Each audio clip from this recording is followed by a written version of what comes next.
네, 뛰어난 통찰력과 감각을 지닌 시장 프로들과 함께 마감 앞두고 전략 세워보겠습니다. 정태근 알파프로 팀장, 이성웅 글로원 파트너스 이사입니다. 두 분 어서 오세요. 네, 반갑습니다. 안녕하세요. 시장 분위기가 양시장이 좀 많이 엇갈려 있습니다. 오늘 같은 날은 어디를 봐야 될까요? 먼저 첫 번째 섹터부터 점검하겠습니다. 프로의 시선이 머문 첫 번째 섹터입니다. 구제역, 4년 만에 전국을 지금 덮쳤습니다. 농가 정말 비상입니다. 관련주 시세가 지난주에 그칠 줄 알았는데 이번 주 월요일까지 확산 소식이 들리면서 추가적으로 시세를 더 내는 이런 움직임이 나오고 있습니다. 늘 단기 테마로 움직임이 나왔었는데 이 부분을 보신 우리 정 팀장님의 의견과 전략이 궁금합니다. 일단 선정하신 이유부터 여쭤볼까요? 참 테마를 오늘 주도 섹터로 선정하는 게 참 쉽지가 않았었는데 정말 축산농가 부분이 많이 TV 보신다면 기분 많이 나쁠 수 있을 것 같아요. 왜냐하면은 구제역 테마가 구제역 바이러스가 확산이 당분간 좀 있을 것 같아요. 참 웃기게도 2019년도에 마지막으로 발생이 됐었다가 지금 최근에 와서 4년 만에 발생이 됐다고 그러거든요. 여기서 우리가 한번 하나 생각해야 될 부분은 그동안 코로나 전국이었잖아요. 이 코로나라는 바이러스가 우세종으로 지배를 하게 되면서 그동안 조용했던 바이러스들이 이제 코로나가 거치게 되면서 다시 수면 위로 올라왔다라는 거죠. 그리고 이 바이러스가 지금 감염 경로 같은 것들을 보게 된다라면은 지금 이제 사람의 접촉인지 이런 부분들도 통해서 된다라고 합니다. 그러다 보니까 지금 이 바이러스가 이제 출몰이 됐고, 그리고 잠복기가 지금 뭐 짧게는 8일, 길게는 14일 정도 된다 그러더라고요. 그래서 지금 뭐 청주에서 증평까지 나온 상황이라면은 잠복기가 끝이 나게 된다면 조금 더 나올 가능성이 있기 때문에 정말 축산농가 분들께는 죄송한 말씀이지만은 이 구제역 확산이 조금 더 지속이 될 가능성이 있고, 그러다 보니까 주식시장은 그런 거 상관없이 테마가 움직이잖아요. 그러다 보니까 지난주 1차 상승 이후에 오늘 좀 급락을 하게 되면서 시작하고 있긴 하지만 그럼에도 불구하고 다시 상승으로 변동성이 나올 가능성이 있지 않을까. 최근에 아시겠지만 자료주가 그런 식으로 반복이 됐었거든요. 네네. 그래서 그런 부분들을 감안해 보게 된다면은 일단은 다시 한번 재반등 가능성이 있고요. 그러다 보니까 이런 변동성 불구하고 그럼에도 불구하고 이 조정을 좀 활용을 해서 좀 저가 매수를 할 수 있지 않을까라는 말씀 드릴 수 있을 것 같습니다. 테마라는 게 위험합니다.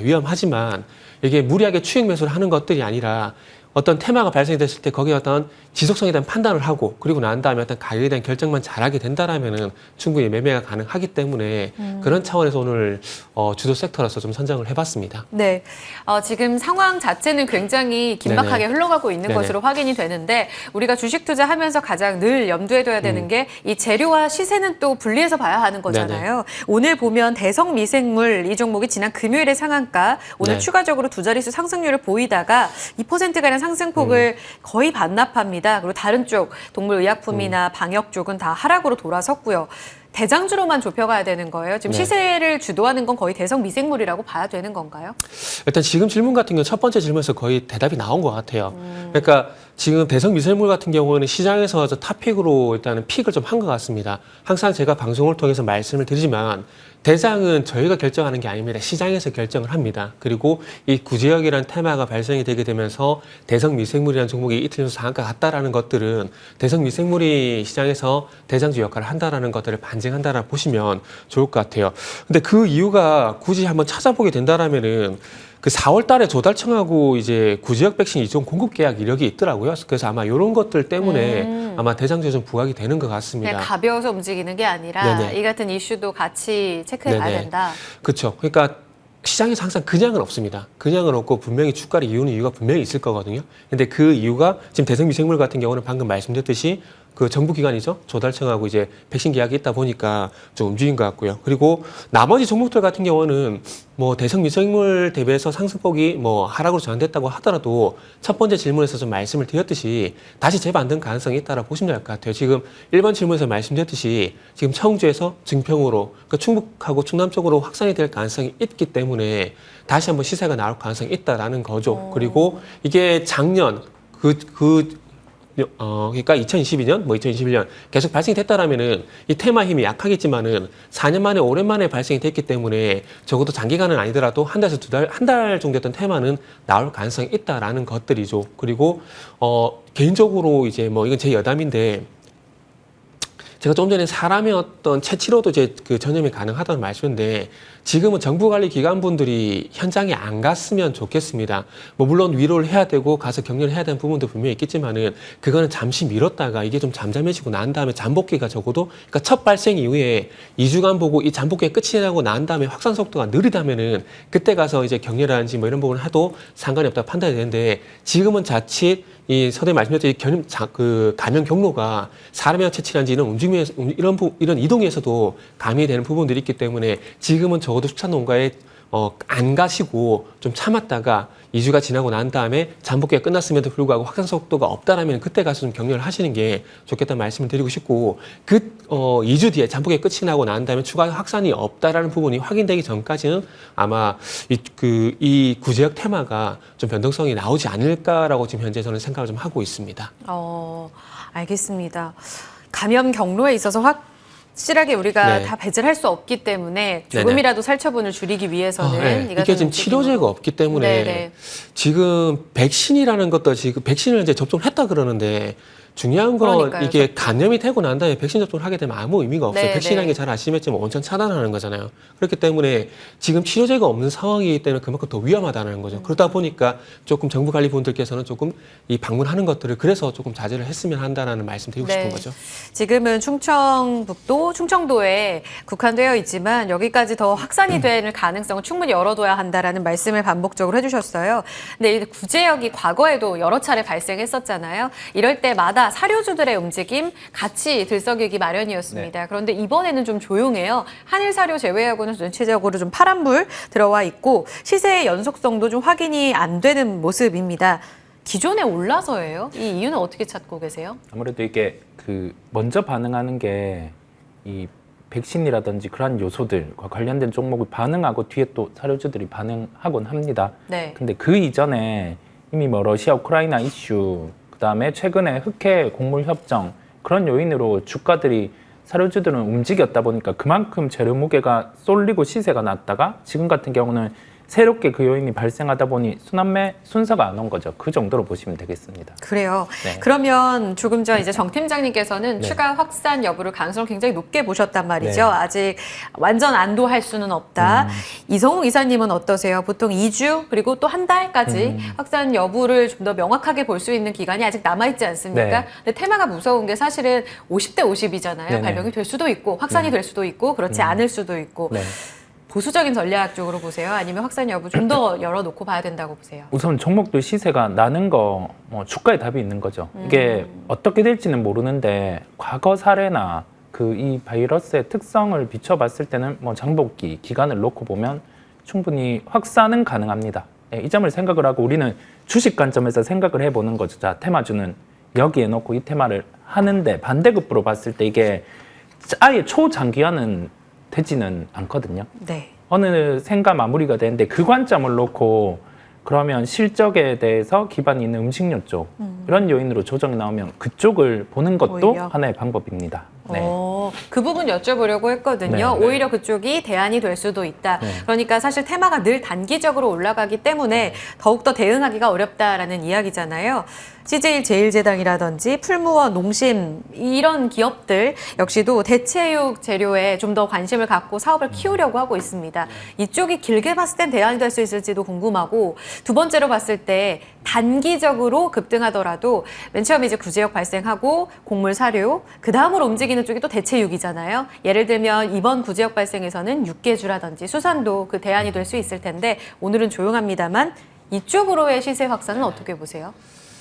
아마 추가 확산 소식이 나오게 되면서 다시 구제역 테마 강세를 보이게 된다라면 그때 가서 수산이나 육개가 좀 더 강하게 나올 거라고 봐집니다. 그러니까 실내로 제가 바이러스 확산 가능성에 대해서 얘기를 한 이유가 뭐냐면은 물론 종은 틀려요. 종은 틀리지만은 이 감기 바이러스인지 그리고 2020년도에 코로나 바이러스인지 이런 우리가 상황을 한번 리뷰를 한번 해보자고요. 그때 당시에 보시면 아시겠지만 정말 무서운 속도 확산이 있었거든요. 물론 이게 공기 중 감염이 가능하기 때문에 그런 현상이 나오는 것들인데 어쨌든 뭐라 해야 될까요? 예전에 메르스처럼 이렇게 숙주 관리를 통해서 이렇게 차단이 가능하다라면 얘기가 달라지겠지만은 구제역이라든지 아시겠지만 과거에 조류독감인지 이런 것들이 계속 확산됐던 경험치 우리가 보셨지 않습니까? 그래서 그런 부분들을 보게 된다면 이게 끝이 아닐 수도 있다라고 말씀을 드릴 수가 있다라는 거죠. 그리고 이 코로나를 한번 예를 들어보게 된다면은 처음에 발발의 당시에 잘 아시겠지만 CJ라는 종목이 부각이 되면서 진단 키트가 먼저 갔거든요. 네. 그러면서 이제 백신이라든지 치료제라든지 그리고 손 소독제라든지 마스크라든지 이게 확장이 되지 않습니까? 그래서 이런 것들을 한번 우리가 감안해서 구제역 테마를 한번 투영을 해보게 된다면은 정말 다행히도 여기서 일단 마무리가 된 게 제일 좋겠죠. 그래서 마무리가 되게 된다라면은 이 구제역 테마, 반짝 테마로 끝이 나겠지만 그게 아니라 확산 속도가 좀 커지게 된다라면은 다시 한번 구제역 테마가 하게 되고 그러면서 뭐 살육 처분을 하게 되면서 뭐 그 돼지고기 가격이 올라간다든지 한우 가격이 올라간다든지 이렇게 된다라면은 당연히 대안 쪽으로 시장 찰 수밖에 없다는 거죠.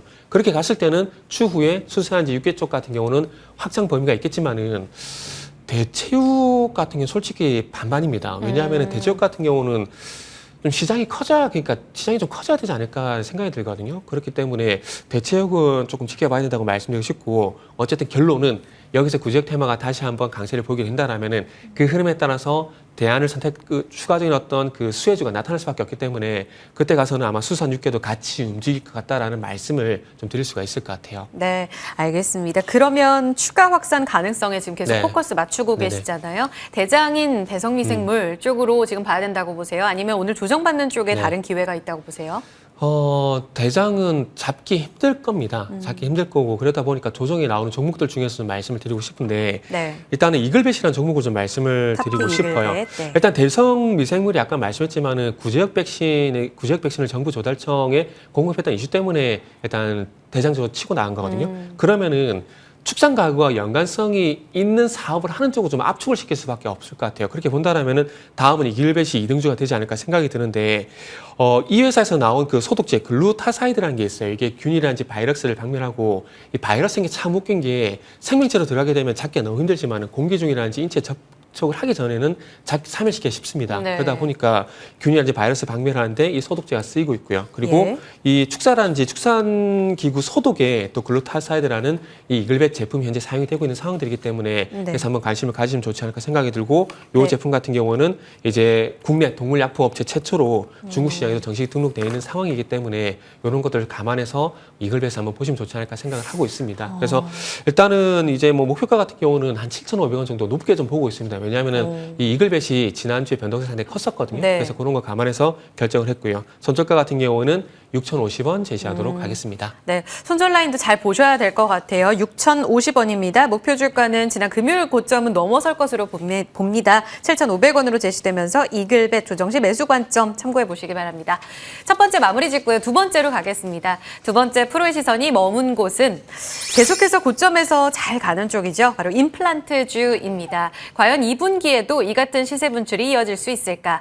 사실 중국의 리오프닝 효과가 잠잠했다고 하는데 가장 수혜를 봤다라고도 이야기를 많이 합니다. 네. 시세가 보여주고 있고요. 오늘 임플란트주를 보신 이유 여쭤볼게요. 우선은 1분기 실적이 나오고 나서 대부분 기업들이 좀 그래도 예상치보다는 괜찮은 실적들, 약간 부정적인 실적도 있지만 이게 연속성이 떨어지는 부분들, 2분기에 좋아질 수 있는 요인들이 많다 보니 말씀을 드리게 되었고요. 네. 이게 실적을 초점으로 놓고 볼 때 1분기가 안 좋았을 때 이게 연속성이 있는지 여부, 그러면 2분기가 좋아진다라고 하면 충분히 1분기의 부정적인 실적을 통해서 주가 조정이 있을 때 매수가 가능하거든요. 네. 그 아이디어를 말씀드리려고 임플란트 말씀드리게 됐습니다. 네, 시세 연속성이 실적 연속성으로 이어지는지 체크해야 되고 부진했던 쪽은 다시 또 더 강해지는지 여부를 보면서 탑픽까지 좁혀볼게요. 일단 대장주인 덴티움 이야기 해보겠습니다. 오스템 임플란트가 이제 상패 수순을 밟게 되면서 네. 사실상 시장에서의 대장은 덴티움이잖아요. 네. 그런데 실적이 아쉬워요. 네. 매출, 영업이익 모두 기대치 하회했습니다. 네. 그런데 목표가는 또 20만 원까지 상향 조정이 돼서 이거 어떻게 해석할까요? 1분기가 비용당 같은 경우가 평소보다 더 나왔죠. 네. 그다음에 해외 쪽에서 매출이 빠진 부분이 있습니다. 이게 즉 아까 말씀드린 것처럼 1분기가 안 좋아서 2분기까지 시장 점유율이 빠져서 안 좋게 나온 게 아니라 비용, 그다음에 매출이 이연된 그런 부분이 있다 보니까 실적은 이런 거고요. 그러면 네. 우리가 여기에서 알 수 있는 점은 1분기보다는 2분기가 나아질 수 있다라는 점이고, 1분기에서 2분기 넘어갈 때 주가가 된다는 점이죠. 이게 안 되는 경우는 생각을 해보는 거예요. 안 되는 경우는 뭐냐라고 하면은, 자, 해외 매출이 있는데 여기에서 점유율이 빠졌어요. 그러면 이게 1분기에서 2분기 넘어갈 때는 좀 불편한 겁니다. 네. 근데 그게 아니라는 점.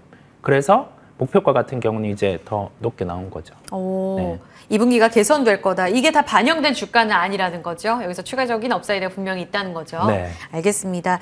그리고 사실 임플란트 주 시세가 1분기 동안 굉장히 강했던 이유 중에 하나가 네. 중국의 VBP 제도 때문이잖아요. 네네. 정말 전화위복이라고 악재일 줄 알았는데 네. 오히려 호재로 작용하면서 굉장히 호재로 그러니까 중국 리오프닝에 가장 큰 수혜를 보는 종목들이 됐던 이유도 여기 있다고 생각합니다. 네. 그런데 오스템 임플란트가 중국에서 가장 많이 물량 가져가지 않았습니까? 입찰 결과 지금 상패 수순을 밟고 있기는 한데 디오, 덴티움 다른 종목들이 파이를 나눠 갖는 구조라면 사실상 결국 오스템 임플란트가 시장에서는 대장인 거잖아요. 그러니까 네. 이 산업 시장에서는 그럼 덴티움의 상단도 어느 정도 막혀 있지 않을까요? 폭발적인 성장이 계속 가능한가요? 그렇다고 해서 오스템 임플란트를 선택을 할 수도 없는 상황이라고 말씀드려야 될 것 대안이 같아요. 없다. 네. 왜냐하면은 지금 잘 아시겠지만 오스템 임플란트가 공개 매수를 통해서 자진 상장 폐지 얘기했지 않습니까? 그래서 네. 공개 매수 공개 매수를 하고 난 이후에 주가가 아시겠지만 18만 5천 원대에서 멈춰 있는 상황입니다. 그럼 이걸 접근하는 게 과연 맞을까요?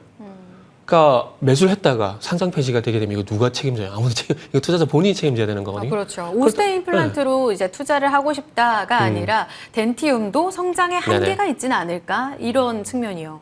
그러면 뭐 그러니까 치과 관련주에 대해서는 그런 대안이 없다라고 보는 게 맞아요. 차라리 그러면 피부미용 이제 다른 쪽으로 가는 게 저는 맞다라고 보거든요. 아, 그래서 어쨌든 좀 전에 말씀하셨듯이 VBP 물량을 휩쓸었지 않습니까? 휩쓴 부분에 대해서는 오스템 임플란트 기업 입장에서 상당히 좋은 일입니다. 수익을 많이 내게 되고 수익을 많이 내게 되면서 이런 부분이 기업 실적으로 반영이 될 예정이기 때문에 그러나 중요한 건 우리는 기업이 돈을 잘 버는 것도 중요하지만은 이 돈을 잘 버는 걸 이용해서 이 트레이딩을 하게 되고 트레이딩을 통해서 수익을 얻는 게 우리 목적이거든요. 그런데 지금 뭐 오스템 임플란트의 주가를 보셔서 아시겠지만 투자자 입장에서 할 수 있는 게 아무것도 없는 상황입니다. 그렇기 네. 때문에 지금은 오스템 임플란트를 접근할 수 없다라고 말씀해 주시고 뭐 좀 전에 말씀하셨듯이 덴티엄도 답이 없다라고 하게 된다라면은 굳이 뭐 그러면 치과 쪽은 접근 안 하는 게 맞다고 좀 봐지고요. 그리고 이제 오스템 임플란트 외에 이제 마지막에 또 이제 이성우 이사님께서 뭐 탑픽 좀 말씀해 주실 거기 때문에 그 종목을 한번 보시면 좋을 것 같다고 말씀드릴게요.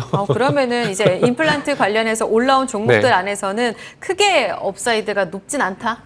네네. 정 팀장님은 보시기에 알겠습니다.